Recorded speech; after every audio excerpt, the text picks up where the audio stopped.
Yo, what's up, guys? My name's Oz, I'm JT. and welcome to the Off Duty Boys podcast. So a little rundown of how this is gonna go. So most of our podcasts might relate to firefighting. Not all of them are, because this is the Off Duty Boys. So we're gonna try to talk about things that aren't just firefighter related. But at first, I thought it would probably be good for y'all to get to know us a little bit more, and these series of questions we'll ask each other. Today on this podcast, we'll probably have some other firefighters come in and answer the same questions. I think it'll be good for people who are thinking about joining the fire department, and or maybe they're new to being a firefighter. So this is just kind of help understand a little bit more background on us. I've been a firefighter for a little over 2 years. And how long have you been? It's been about a year and a half for me. Year and a half? Yeah. Is that full-time or just... Well, full-time has been a year and a half. I pretty much started the academy back in June or July of 2023. Okay. And luckily I was hired on, and I was pretty much paid to go through the academy for my department. So, Okay. All right. It was a great experience. It's a lot better getting paid to go through the academy. Yeah, I didn't get paid through the academy. For our department, we don't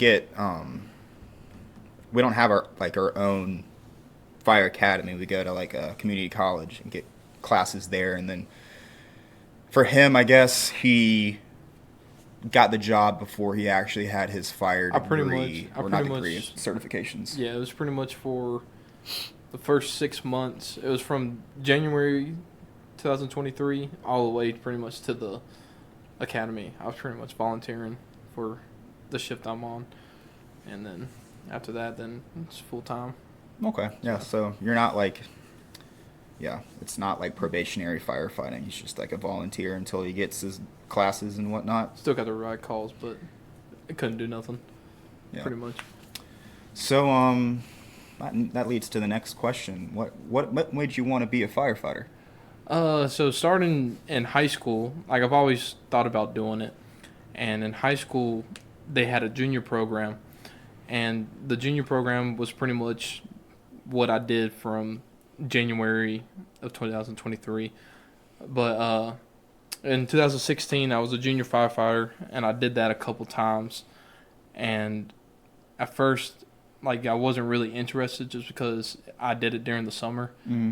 And it wasn't like a big thing of mine. I wanted to enjoy my summer, but the times that I was there, I mean, it was just training, or we were just going over the truck so I can at least go on some calls, but pretty much just get the lifestyle that our department has. And from there on, I was like, yeah, I think it's time to fully commit to this. So what did training look like for you when you were doing that? So for that, I mean, it was mainly just I was mainly the victim. I couldn't do anything. I could just see how they operated, but I was pretty much being the victim and being that extra guy to help them out with any scenarios that they needed to run. Okay, yeah. Which it was still, for somebody who's never seen it, and you're just being involved in it, and they're telling you what you need to do or how to set up. It's kind of just blows your mind how things work until you actually do it. Eye-opening. Oh, yeah. Yeah. Why did I want to be a firefighter? Sorry, I could have let you ask that question, but it's okay. Well, I feel like ever since I was a little kid, I would see the fire trucks and stuff go by, and I'm like, I want to be like that one day. I remember vividly there's a picture of me somewhere on social media of me in a little plastic fire coat and a hat. I don't really know what I'm doing, but I mean, you look cool. I know, it's sick. But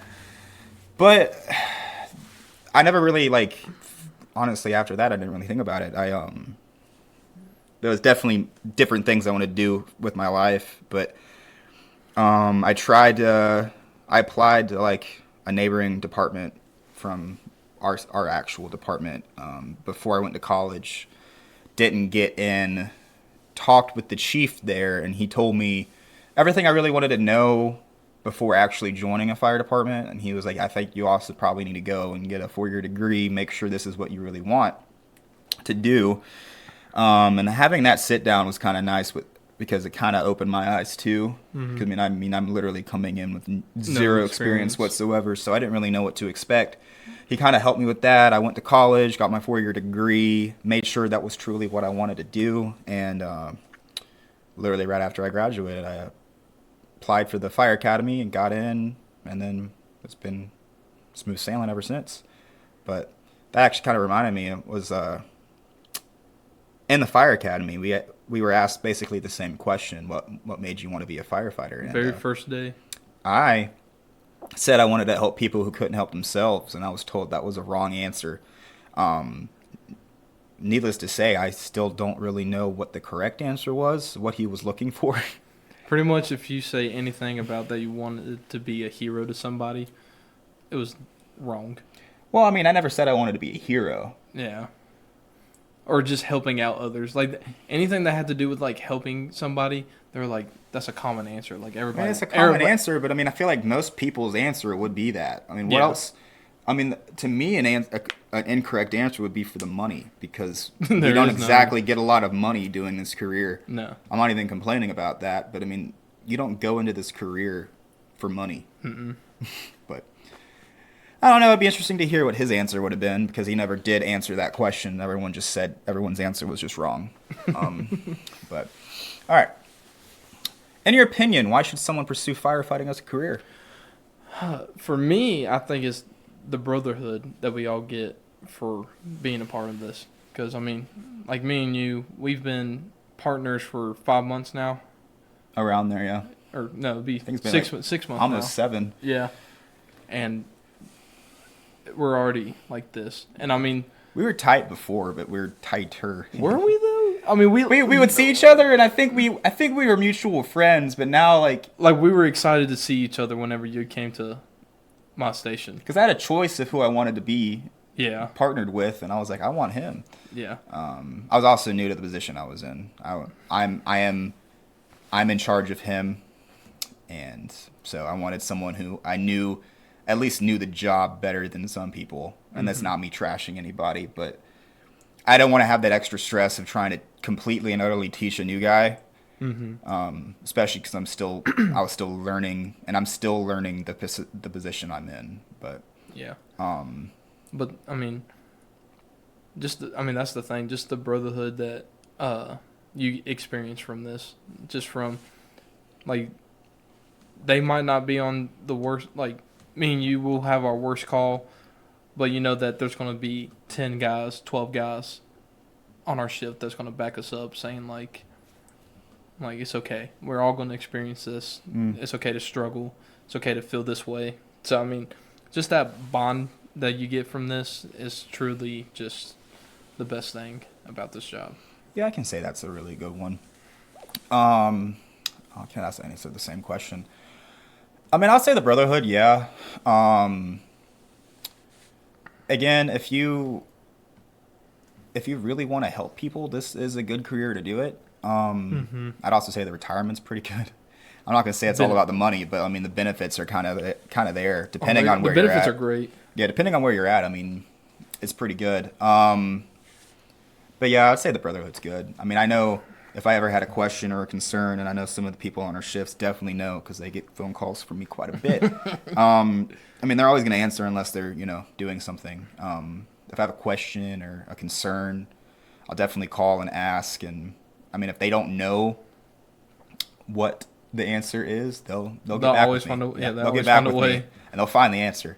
So I mean, if you're looking for something like that, definitely join. However, this leads back to the next question: why you should not be a firefighter. You should not be a firefighter if you want to be the hero. Correct. Because, in my personal opinion, there should not be a hero on the fire ground, because being a hero can get yourself hurt. That's a good one. Be smart. That's the big thing. I mean, I'm not going to say we do some hero stuff. That I'm not saying like I personally haven't saved somebody from a burning building yet. However, that shouldn't be the goal. The goal should be going and getting them out, but not making yourself feel like you're the hero. Don't be the hero. Be the smart firefighter who takes safety as the number one priority. Needless to say, I mean, it's cool if you do get a life saved or something like that. But if you think you're going to be Superman, don't do it. Don't take this career, because you're going to get somebody hurt being gung-ho all the time. Be smart with the gung-ho-ness. I mean, I've helped kind of evacuate people from a fire, but it wasn't like life or death. I mean, it would have been life or death eventually, but at that time, it was just get this person out of this house, or not house, this apartment, and then that's good. But like, just, I don't know if I'm eating my own words or not, because I mean, our job is to save people. At least help out. Don't want to be dangerous when it comes to it. That's probably a better term for that. Yeah. Be smart. Well, my answer, I mean, it's not really having to do with the fire service, but it's definitely time away from your family. Yeah. Because, I mean, we don't get holidays together if you work it. Birthdays, you can miss a lot of birthdays. And you're gone a whole day from your family, in which, like, for some people that might be okay. Like, it's okay to have that one day away from them. But you never know when something happens and you want to give them a call and they're not there to do anything, you know? That's true. That's true. I mean, honestly, yeah, that actually answers a question that we have a little bit later on. But the time affected with your family is a big deal. I mean, you're going to miss, as you said, everything.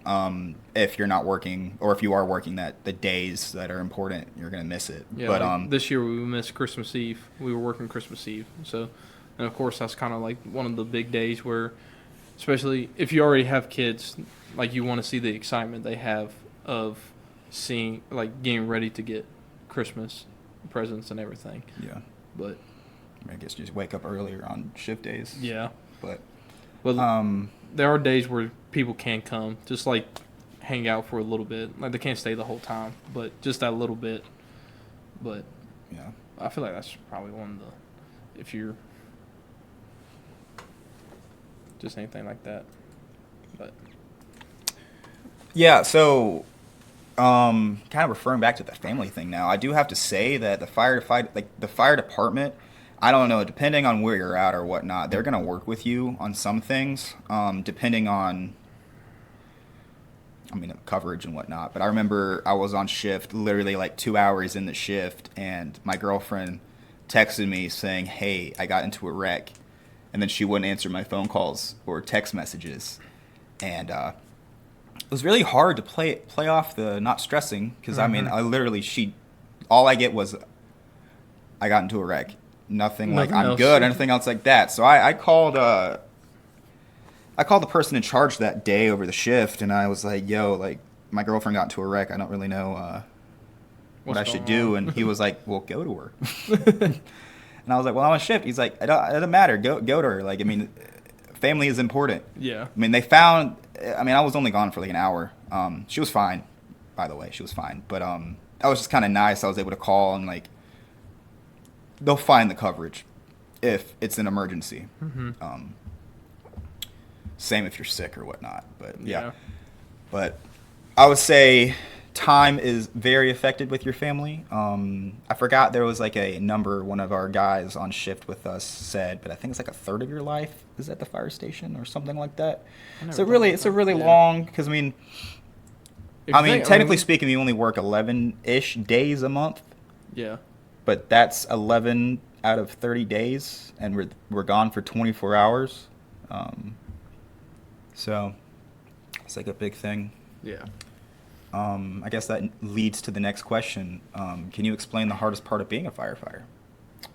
I mean, pretty much what we just talked about, just the time away from family. It's like, with this is more of like you're going to have the brotherhood that we talked about, which is practically your family. Like, I've been seeing you for the past 6 months almost every day, to where me and you are kind of brothers, and our bond is pretty much like family. So it's like, even though I'm away, I know I'm going to be with you to where we're kind of family. Mm-hmm. But just your true family that you have back at home. And like all you want to do is get off a shift and go back to your house and just relax and spend time with your family and everything as much time as you can. Yeah, yeah. Ooh, what? Sorry. That one's tired. So yeah, to me the hardest part of being a firefighter is being able to relate to everybody else. Oh yeah. I didn't really think about that when I joined, but I don't know. It's sometimes it's hard to turn off the I'm a firefighter vibe when you come home, and I mean that's not even supposed to sound bad, but like sometimes when someone comes up to me outside of work and they're complaining about something, well, I'm like, well, I've just saw blah blah blah blah. She's dealing with this, and like it's hard to turn it off and be like, oh, like have. I'm not gonna say empathy and sympathy, but like it's hard to be like, dang man, like I feel bad for that, like because I just saw someone at their worst day Yeah. have the worst thing ever happen to them, and now you're complaining about a little hangnail, and now I have to feel sorry for you Well, or feel bad for you. it's like another thing to add on to this is like they don't like whenever we get home to family, they don't understand what we've been through. Like you can tell them all we want that Yeah. like And it's good to tell them. I just to say it's good. It It's is. good. It's good to unload, but it's also good to unload to someone who might know what's also you. understand too. I mean, if I talk to my girlfriend about a call, she'll be like, "Well, I'm sorry that happened. Like, I hope you feel good." Oh, Like, she or would she would better. say, "Oh no, that's awful," but it's like she didn't experience what we saw. Yeah, That's a really big thing. I'm like, you don't really know what we saw. yeah. As I say, also have someone you can talk to. If it whether it be like a therapist, I'm not even saying like you're a depressed kind of therapist. Just go and talk to someone. Also, like start doing it sooner rather than later. Because I mean, I saw something a while back. I don't remember when it was, but it was talking about how trauma you witness or see might not affect you now, but it can affect you later. Which I didn't think about that. Like, I didn't really think about that. I didn't. Well, I've seen some things, and it's like they haven't hit me yet. But it might hit you in like a year or Yeah. two, and then all of a sudden you're like, well, I didn't know that affected me like that. Yeah. So like we have each other, and obviously he's not a trained therapist, and I'm not a trained therapist. I can't help him fundamentally, but if he wants to get things off his chest, he can. Yeah. To me, we've done that before. We went to a bar and had a couple of drinks and just chatted about life, and then Great experience. I feel like that brought us really close together. yeah, and that after also day. made me feel better in general Yeah, it felt a lot better. because you were getting stressed. You were understanding where I was coming from when it comes to some of the stresses I'm dealing with, and the same with you. Mm-hmm. All right, next question. Was there a moment in your career where you realized this is why I joined? So this was mine. Hasn't really been a call to like. I haven't had the experience in a call yet to be like I want to do this, but this happened back whenever I was in the academy. It was like a holiday, or we were off or got out early or something. But we did training. It was me and another guy who was in my class, and we came over and we were at the headquarters doing like victim pullouts, just like practice on being a like me and my guy were being victims, and they were working on like pulling out a victim and everything, and just like the teaching and pretty much going back the brotherhood and everything. It was like how they want the best for you, and like you can ask questions. There's no wrong answers, like no wrong questions that can really, like they can't get mad about it. Like training is for so you don't mess up, and everybody's just asking questions. They're trying to better themselves, and whenever I was in that training, I really was like, this is exactly the reason why I chose this career, just so I can build and grow the more years that I get in this job. So Yeah. I mean, it was great to see just for somebody that was in the academy at that time. Do you think you've grown already? I have grown a lot. Like there's some things that I mean you see it a lot. I've messed up a lot. I've also done stuff that have really been good that boosts a lot of my self-esteem. That knows I know I can do it, but like I have improved on a lot of things, but there's still more that I need to work on and get better at, and I will continue to do that until time I retire. So I mean, Yeah, there's always room for improvement every single day. yeah. But The moment you think you know everything, you're wrong. you're wrong. Yeah. What about you? Yeah. Oh, I honestly forgot what the question was. Was there a moment in your career where you realized this was why I joined? Yeah, I ran a call as a service call with my battalion chief, and I honestly forgot who my partner was at the time. But we went and installed smoke detectors in a person's house that they didn't have any, or I guess they were bad or whatnot. Out of date. Yeah, so we went in, and I just remember there being like a little kid, and they came and like hugged me, and it was like out of the blue, completely random, but it was just one of those moments where it kind of felt like my heart melted, and then I was like, well, this is why I joined, because like I want to serve the community, even if it's not my own community. I want to serve. That's like I feel like that's kind of my calling, is to always been service. Mm-hmm. So I think that's honestly one of those moments. I mean, it's funny. You'd think like the moment you put a fire out or get a lifesaver, something like that, that would be when you're like, yeah, this is why I joined. Nope, just a random time. Smoke detector gone bad. Yep, just a little hug. Changed that for me. I was wild. I thought that after that apartment fire that we ran, I thought that would be like the reaction that we got. I thought it'd be a lot different, to where it's like you'll see people thanking us, like because you know that all the bystanders that were right there. I mean, it was like they were watching a show, and there was at least 100 people just staring and watching. Well, yeah, it's one of those things. It's hard to thank somebody for doing their job. That is true.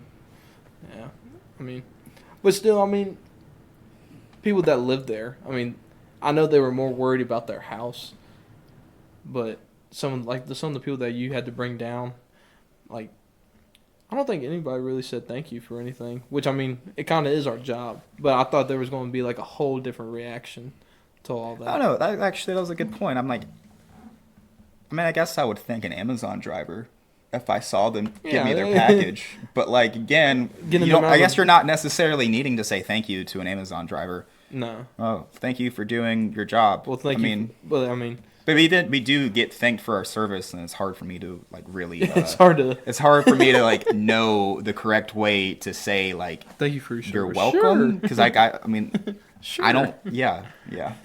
That did happen on a call. Someone thanked me for my service, and I literally didn't know how to respond. I was just like, sure, and I looked down at the floor and walked away because we were cleared from the call. Oh, that was funny. Then I looked back on it, and I'm like, that was not the right. That was awkward. I didn't really know how to respond, and I still don't really know how to respond. I usually say thanks after they say thank you. I guess now we just gotta say that's our job. Yeah, that's our job. Is this career what you thought it'd be? No, absolutely not. Why? Well, one thing, we're called the fire department. We should be called medical department. We should just be called something. Yeah, we should just be called EMS. Pretty much. I mean, we are EMS, but I mean, we are 90% medical, and that's pretty much anywhere in this world. Yeah, unless you're big city type. Yeah, there's not a lot of fire calls, and where we're at, it's not a lot of fire calls. I mean, if you're in bigger cities, whatnot, you'll probably get more. 90% med calls, 5%, not 5%. 5% fires and 5% cleaning. Correct. That's kind of how it goes, but it's okay. Again, we're here to help. Pretty much. Yep. But, how about you?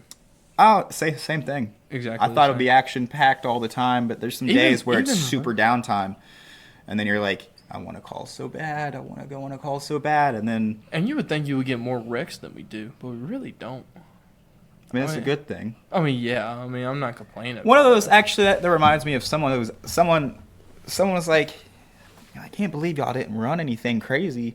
And I'm like, well, I'm not hoping for us to run a fire, and I'm not hoping for us to run a wreck. That's an awful day for somebody. Yeah.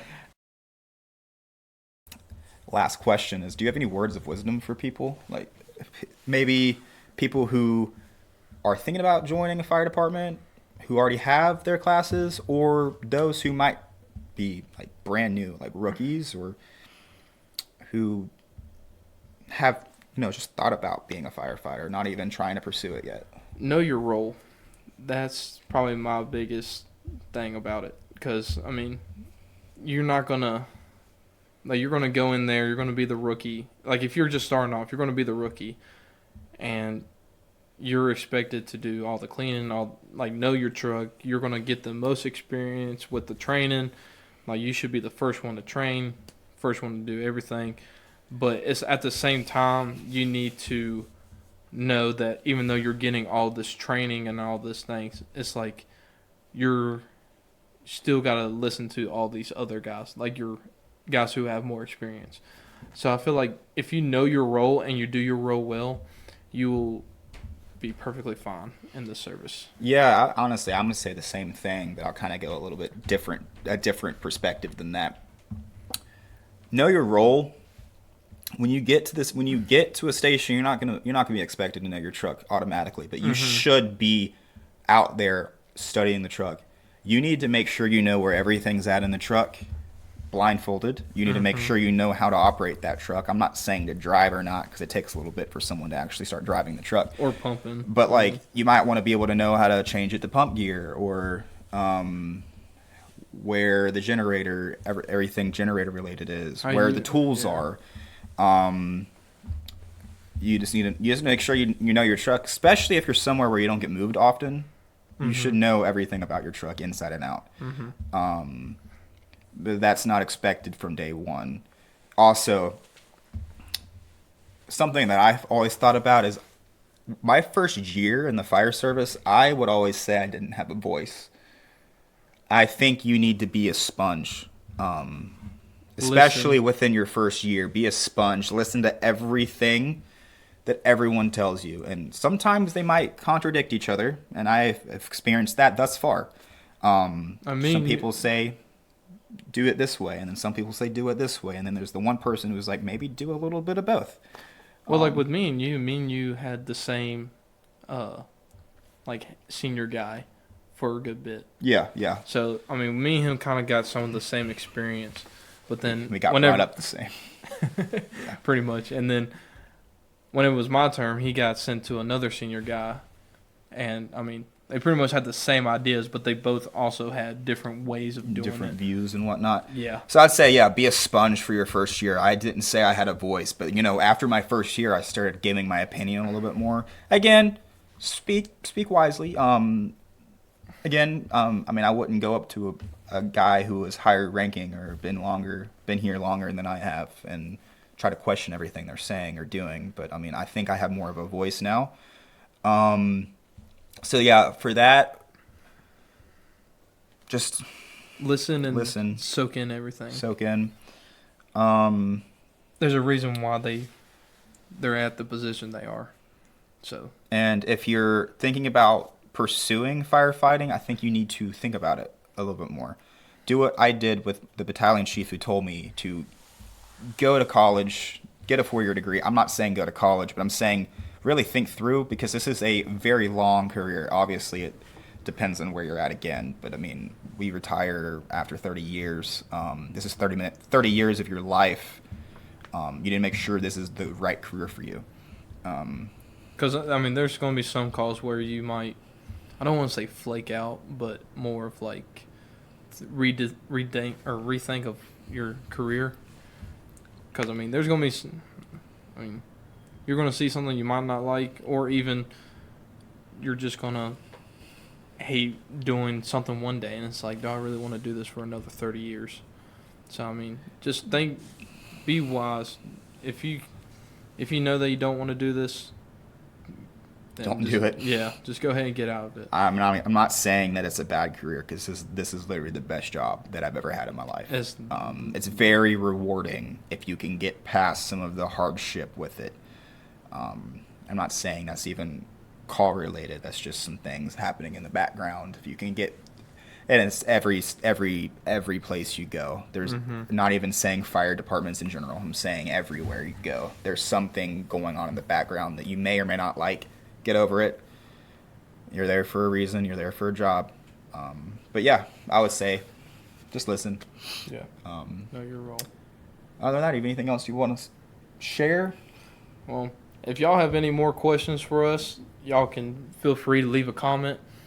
We'll try to get the best answer we can. Yep. If not, we'll ask some of the other guys and see what they have to say. Yep. And that also goes back to I don't know how often we'll upload videos and whatnot. We'll try to do weekly, depending on what our schedule's like. Also, don't expect every single podcast of ours or recording or whatnot to be firefighter related. Sometimes we might talk about something else. I think I might have mentioned that at the beginning of this, but like I just want to say we have a lot of interests, and you know this is off duty boys, so we might talk about literally anything. Yeah. But yeah, feel free to comment below asking us some questions. I mean, it can be about our life, firefighting. It can be about, you know, what our favorite color is.